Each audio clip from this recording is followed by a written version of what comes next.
Hello, this is Ian Henry of Auto Analysis. Welcome to the latest edition of the SOMT's production outlook for cars and light commercial vehicles in Europe. First of all, let's have a quick look at what's happened in Europe so far in 2014. We've seen the recovery continue with pent-up demand returning. This has been boosted by several new model launches, and we think that the medium-term production outlook in Europe is broadly positive. This is certainly underpinned by the fact that we've seen more than 12 months of continuous year-on-year rises in EU registrations. Taking Russia out of the equation for the moment, we expect European production in Europe to be approximately 18.6 million, with production growth spread widely across the Czech Republic, France, Germany, Hungary, Spain, Turkey, and indeed the UK, although UK output is not quite as much as we thought it was going to be. Longer term, we would expect to see exports to Russia actually replaced by more Russian production. With that in mind, we expect Europe, including Russia, to see total production at close to 20 million, with strong growth in years ahead. Although we do think that Russian production will be slightly lower than predicted before, due to political and economic uncertainty in the country. In the EU, PSA is still cutting jobs in France, and both PSA and Renault continue to shift production of their small cars eastwards, although Renault will maintain domestic production with increased van production, including for other brands. Ford is also cutting jobs in Romania, yet it's also opened a new plant in Turkey. Looking at the UK in 2013 and 2014, we see a positive sales story through both years, with strong retail demand and consumer confidence strong.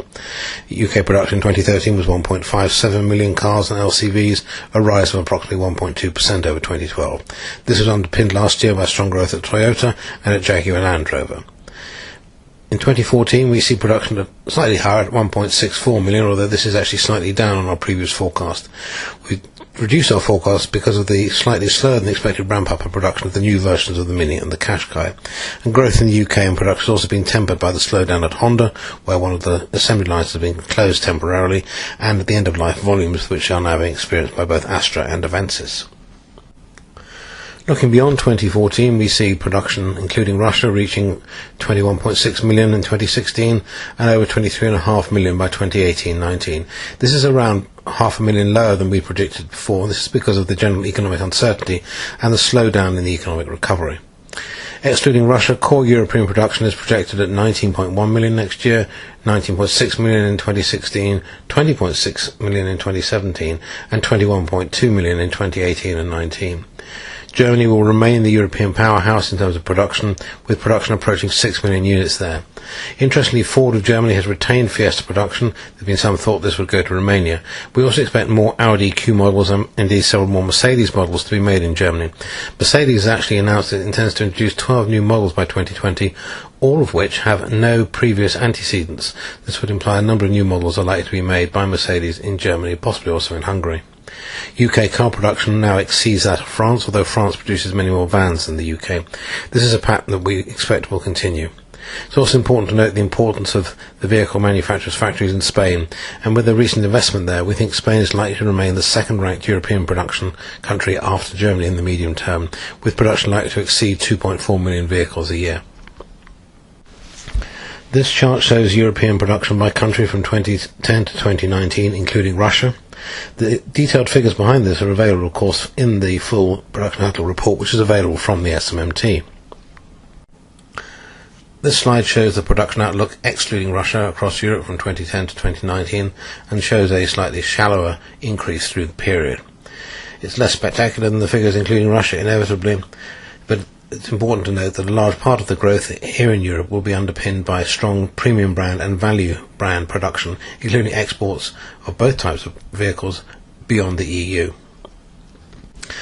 This chart shows the relative positions of the various major producing countries in Europe. The significance of Germany is clear. It makes approximately 6 million vehicles a year in most years, close on 2.5 times the size of the production volumes in most of the other major European markets. Also shows, with the lines approaching each other towards the bottom, how close the production volumes for France, Spain and the UK are going to be in this period. Also shows strong rising growth of production in the Czech Republic and Turkey, both of whom will see production volumes of over 1 million vehicles a year. The UK and France will, as we've said, battle it out for third place behind Germany and Spain in terms of country rankings. Spain will remain the second most important production country, reflecting the widespread vehicle manufacturing investment and long-term commitment by most major companies to the country.